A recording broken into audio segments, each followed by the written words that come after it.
My name is John, and you're listening to the Tech Leader Pro podcast. It is week 28 of 2024, Wednesday, the 17th of July. You're very welcome, guys. I'm running a few days late this week, so apologies for that. Just been extremely busy. But I wanted to keep the sequence going anyway with the weekly pod, and I have a good topic for you this week, so let's get into it. So in my experience, the number one management anti-pattern is promising up and blaming down. So let me explain. By using this approach, a manager is making all kinds of promises to senior stakeholders while blaming their own team if those promises are not met. That is obviously very toxic, but sadly quite common. I especially see it with inexperienced leaders who are enamored with the opinions of senior managers while they could not care less about the opinions of those they lead. That is not exclusive, however.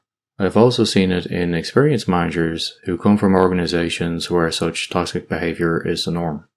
It is another form of overpromising and underdelivering, but it is even worse because the leader is blaming their own team for underdelivering on unrealistic promises. If your manager behaves this way, then you need to find another manager. It is only a matter of time before they throw you under the bus. If you yourself, who are listening, is such a manager, you need to do better. Your job is to lead your team, not to blame them. Start by not making promises until you consult with your team first to assess feasibility and estimates of those promises. Secondly, pad your promises to your stakeholders, as you never know what the future holds, to ensure you have enough bandwidth to mitigate any potential delays. So, put simply, you want to underpromise and overdeliver. And finally, you must build trust with your team. If they do not trust you, they will leave and let you pick up the pieces. They have zero reason to remain loyal to you if you are not loyal to them. That's just basic common sense and self-preservation. And engineers are pretty smart, you guys. They're going to figure out pretty quickly that if you start treating them as being, expendable, they're going to figure that out and they're going to find a better opportunity elsewhere. So don't do that, obviously. It's a pretty dumb approach to take.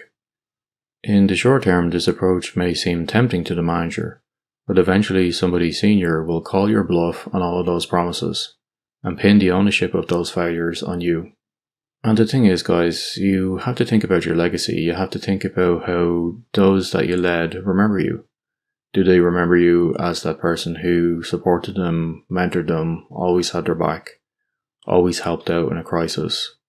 Or do they remember you as that guy who blamed them for everything that went wrong and was willing to, sacrifice them and throw them under the bus if it was politically expedient to do so? Don't make that be your legacy. We've all had, managers like that in the past, and when you become a manager yourself, don't be that guy. Nobody likes that guy. So what else did I do this week? In terms of my personal projects, I've done some work on grepper.org, which is my web search engine. It now supports date ranges in terms of filters, so you can basically run a query to say, give me all the results for this particular query for today, or this week, or this month, or all time. So it's a simple enough filtering mechanism that you'll see on other popular search engines, but took me a while to get that in place because it's just been so busy with my day job and neglected grepper a little bit, but I'm pretty happy with that now. It's actually increased the usability of the website dramatically. So rather than having to go through lots of old links from the past, you can get stuff from today, for example, which is, pretty convenient. So check that out on grepper.org. And I'm also nearly up to 5.6 million pages indexed there as well, which is really cool. So if you're interested in an alternative search engine, you're fed up with Google, you're fed up with Bing, give grepper.org a go. That is greppr.org.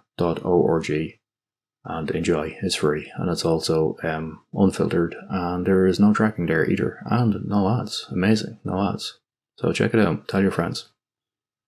In terms of media that I'm enjoying, I started to read recently issue 4 of Aegeon Science Fiction Illustrated. I really enjoy reading these little paperbacks. They are a an anthology of short science fiction stories, lots of illustrations in there as well. And if you enjoy science fiction and you're looking for something that is just, bite-sized and fun to read, and you want to read the work of new emerging authors as well, I would definitely recommend checking out Aegon. I think it's up to maybe issue 9 at this stage. They come out approximately quarterly. I'm currently enjoying issue 4, and they've been really great so far. So check it out, Aegon. It's on Amazon.com, and it is well worth your time. Okay, I will leave it there, guys. I will talk to you again next week, and I hope you enjoy the remainder of your week. Take care. Bye bye.